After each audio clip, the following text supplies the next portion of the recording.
Lula faz um discurso emocionante e cala a boca de Carlos Alberto de Nóbrega. Eu tenho uma pergunta.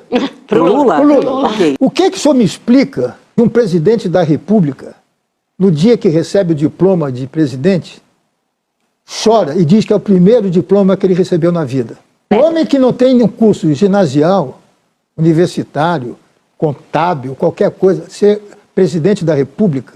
Mas o voto é livre, a pessoa pode votar. Por isso que o país está desse jeito.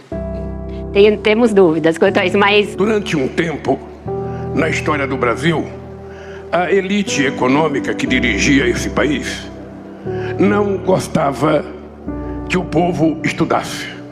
Só estudava aqui no Brasil quem tinha dinheiro para mandar para Portugal, quem tinha dinheiro para mandar para a França, para mandar para os Estados Unidos, para a Inglaterra. Como esse país era um país que foi de forma hegemônica, sabe, criado por índios negros no primeiro momento, não era preciso que essas pessoas estudassem. Então eu conto sempre uma história muito engraçada. O Peru, que é um país mais pobre do que o Brasil, em 1554 já tinha a Universidade de São Marco.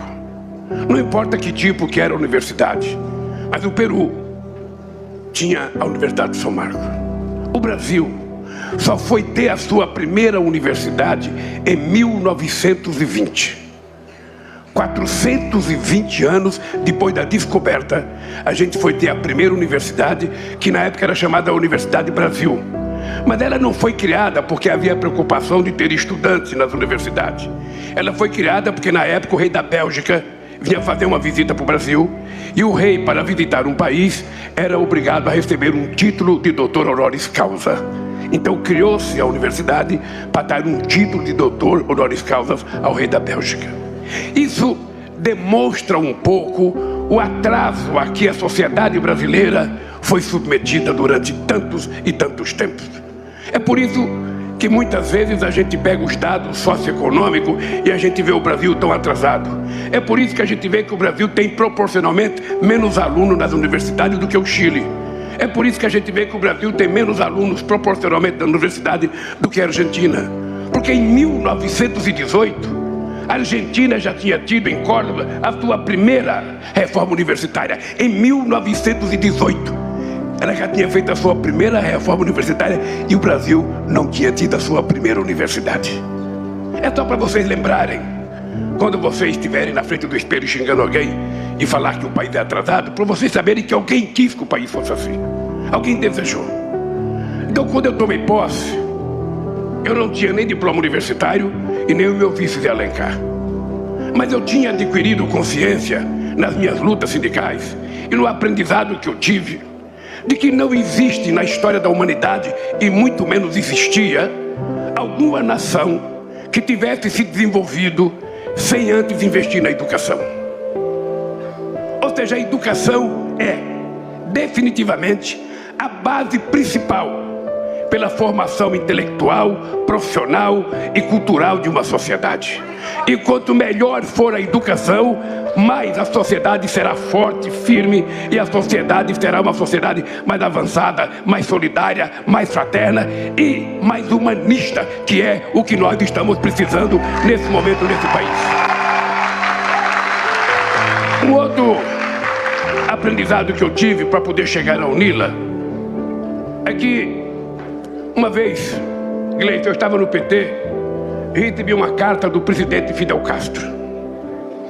E na carta, o presidente Fidel Castro me comunicava que ele estava oferecendo 10 vagas para alunos filiados ao PT, crianças pobres, estudarem medicina. Eu fiquei atônito. Ou seja, como é que eu recebo uma carta de um presidente da República de um país oferecendo de graça para o PT 10 vagas na universidade? No começo a gente teve dificuldade de arrumar os meninos, porque a gente não tinha certeza como é que as coisas iam acontecer. Depois eu descobri que não era só para o PT, ele deu para o PSB também, ele deu para o PCdoB, ele deu para o PDT, ele deu para todos os chamados partidos de esquerda e partido progressista a chance da gente mandar um grupo de alunos estudar. E o PT mandou 10 alunos. E passados 3 anos eu fui a Cuba e fui visitar esses alunos.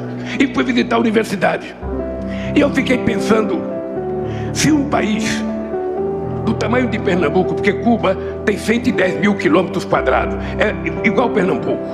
Cuba tem 10 milhões de habitantes, mas Cuba sofre um bloqueio econômico, sabe, desde 1961. Ora, se um país que está impedido de crescer, que não recebe recursos porque há o bloqueio americano a Cuba, consegue fazer uma universidade e oferecer vaga para estudantes pobres de todos os países da América Latina e de todos os países africanos. Não era só para o PT, era para todas as pessoas pobres, sabe, que tinham chance de fazer uma universidade. Eu fiquei pensando,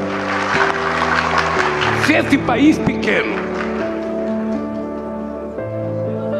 pode fazer isso, por que nós não podemos fazer isso?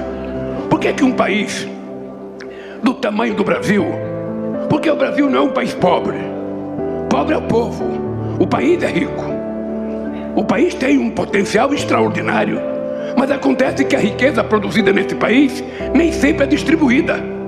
Tem uma parte da sociedade que vai ficando com o resultado da riqueza e o povo, ou a maioria, vai ficando com o resultado da pobreza. Por isso é que eu tenho dito, numa sociedade em que muitos, ou seja, em que poucos têm muito dinheiro, numa sociedade que poucos têm muito dinheiro e muito não tem nada, é uma sociedade predestinada à pobreza, à fome, à violência, à prostituição, à desnutrição, porque apenas poucos ficam com o recurso e a maioria fica sem nada. Mas inverta esse processo. Numa sociedade em que muitos têm pouco dinheiro, e poucos, sabe, apenas poucos, não tem tanto assim, significa o quê? Significa distribuição de riqueza, significa que todos vão poder comprar o que comer, todos vão comprar o que vestir, todos vão ter dinheiro para fazer aquilo que as pessoas querem fazer, para comprar comida, para tomar uma cerveja, para tomar um refrigerante, para comprar um chinelo, para comprar um sapato. Ou seja, por isso é que não apenas o conhecimento, mas o dinheiro tem que circular na mão do povo. Porque senão o dinheiro fica concentrado na mão de meia dúzia de pessoas e a maioria fica passando fome por aí, morando na rua. As pessoas ficam, sabe, desencantadas da vida.